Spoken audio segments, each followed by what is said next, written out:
All right, so today we're diving into a moment in history that had huge ripple effects across the globe. The Glorious Revolution. You probably remember the name from school, but trust me, there's way more to this story than just a crown changing heads. That's right. Even the name itself, Glorious Revolution, already has you looking at it through a certain lens, doesn't it? It does. Was it truly glorious? And how did a revolution on one island impact the balance of power across an entire continent? That's what we're going to unpack today. Yeah, and to really get the full picture, we need to understand what was happening not just in England, but also across the English Channel in the Dutch Republic. Two seemingly separate worlds about to collide in a big way. Absolutely. But before we get to the collision, let's set the stage. We're in the late 1600s, and England has just crowned a new king, James II. Now, James II was Catholic. Yeah. Which wouldn't have been such a big deal in some countries, but in England, a nation that had very publicly broken from the Catholic Church over a century earlier, this was a pretty big deal. It certainly raised eyebrows. You see, being King of England wasn't just about being the figurehead. James II's predecessors, particularly Elizabeth I, had cultivated this image of the monarch as the defender of the Protestant faith. James II coming in? Well, he had some convincing to do. Okay, so new king, a little bit of religious tension brewing. What could go wrong? Well, James II wasn't exactly subtle about his desire to bring England back into the Catholic fold. He started appointing Catholics to high-ranking positions, even trying to force Oxford. You appoint a Catholic president. Like, seriously, trying to dictate who runs a university? That's bold. You said it, and it backfires spectacularly. This wasn't just about religion, though. It was about power, who had it, and who got to call the shots. James II truly believed in this idea of the divine right of kings, meaning he answered only to God, not to Parliament. Hold up, divine right of kings. Like he thought he was handpicked by God to rule. Exactly. And if you're thinking that didn't go over well with Parliament, you'd be right. See, over the past century or so, Parliament had gotten used to having a say in how the country was run. They weren't about to become a rubber stamp for the king, especially a king pushing for policies they vehemently disagreed with. So tensions are rising. What does James II do next? He decides to double down on his pro-Catholic policies. In 1687, he issued the Declaration of Indulgence, which basically granted religious freedom to Catholics and Protestant dissenters. On the surface, that sounds kind of reasonable, right? Like freedom of religion and all that. You would think so. But remember, context is everything. This wasn't happening in a vacuum.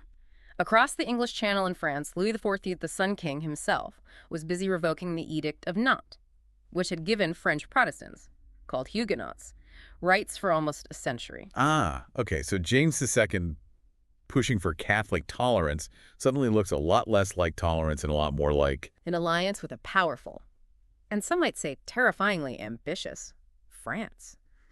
And that, my friend, is where the real fear started to set in. It stopped being an internal English squabble and started to feel like the first act in a much larger European drama. And no one wants to be on the wrong side of Louis XIV. So England is on edge. The king is making some questionable moves. What happens next? Well, this is where things take a turn for the, how should we put it, dramatic. Remember those nobles we talked about? The ones who weren't too keen on James II's whole divine right thing?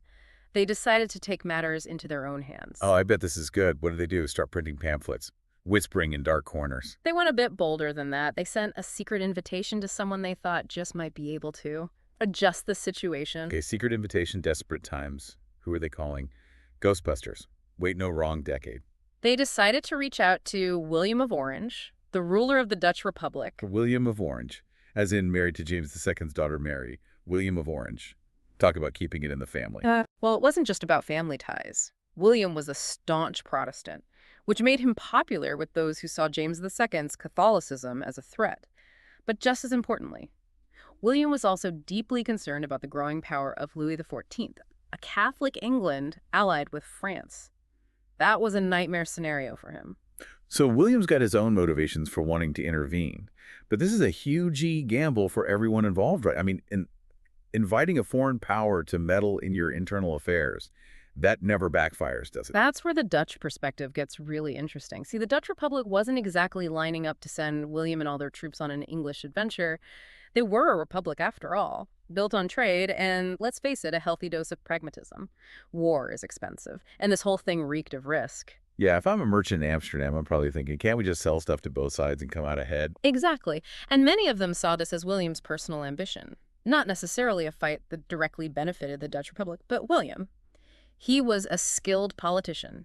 He understood that sometimes you have to spend money to make money, or in this case, spend military might to secure your position on the continent. So how did he convince the Dutch to get on board with this risky plan? He framed it as essential to Dutch security.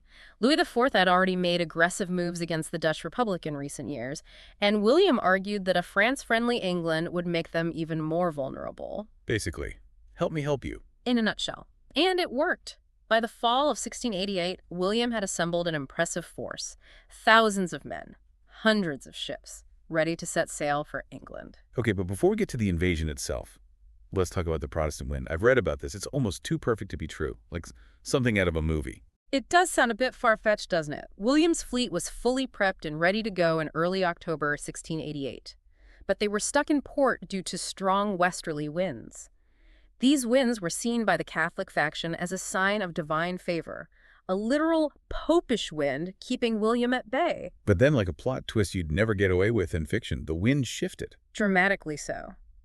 On October 14th, the winds abruptly changed, allowing William to set sail. And not only that, but this new wind, now dubbed the Protestant wind, also effectively trapped the English fleet, which had been trying to block William's crossing. Talk about good timing. It's almost as if someone or something was sending a very clear message. It certainly captured the imagination of the time. People saw it as proof positive that God was on William's side, which, when you're trying to overthrow a king who also claims to rule by divine right, is pretty helpful PR. So William set sail with the wind at his back.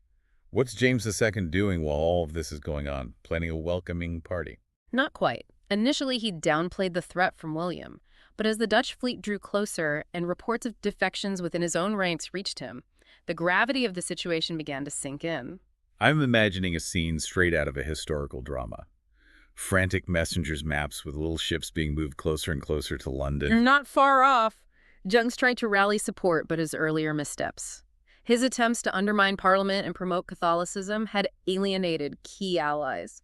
He'd even managed to alienate his own daughters. This is where it all starts to unravel for James II, right? It does. By the time William landed at Torbay in November 1688, James was facing an almost impossible situation. His support was crumbling, key figures were abandoning him, and the people, well, they weren't exactly taking to the streets to defend him. So William lands in England, not a shot fired yet, and already James II's reign is on shaky ground. More than shaky. To make matters worse for James William's invasion force wasn't just a ragtag bunch of mercenaries. He had troops from England, Scotland, even French Huguenots who'd fled Louis XIV.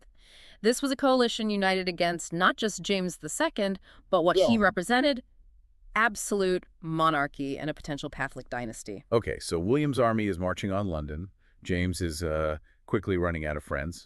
What happens next? Did they actually have a showdown? You might be surprised to hear this, but what happened next was less of a clash of swords and more of a negotiation. James, realizing that the jig was up, tried to flee to France, but he didn't quite make a clean getaway. Hold up, rewind. The King of England tried to just skip town. He did, and it gets even better. He was captured, not by enemy soldiers or rival nobles, but by some fishermen who mistook him for a Catholic priest trying to escape the country. You can't make this stuff up. Okay. Captured king foreign prince with an army waiting in the wings. This is where things get really tricky, right?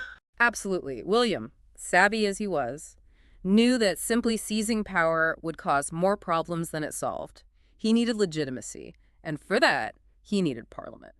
So it wasn't enough to just win on the battlefield. He had to win over the hearts and minds of the English people, or at least the people who mattered. Exactly.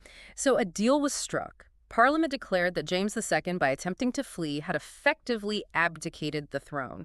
And since no one likes a power vacuum, they offered the crown to William and Mary as joint monarchs. Ah, so that's how they smoothed over the whole foreign prince staging a coup thing. It becomes a family affair, a restoration of Protestant rule. Brilliant. Politically brilliant. But this wasn't just a simple changing of the guard. Before William and Mary could officially take the throne, Parliament insisted they agree to something called the Declaration of Rights. Okay, Declaration of Rights. What's the big deal? This, my friend, is where the Glorious Revolution really earns its name. At least for those who believe in democracy and individual liberties. This document, which would later form the basis for the English Bill of Rights, spelled out a whole bunch of limits on royal power. Like what? Give us the highlights. No more suspending Parliament on a whim. No more levying taxes without Parliament's consent. No more keeping a standing army in peacetime without Parliament's approval.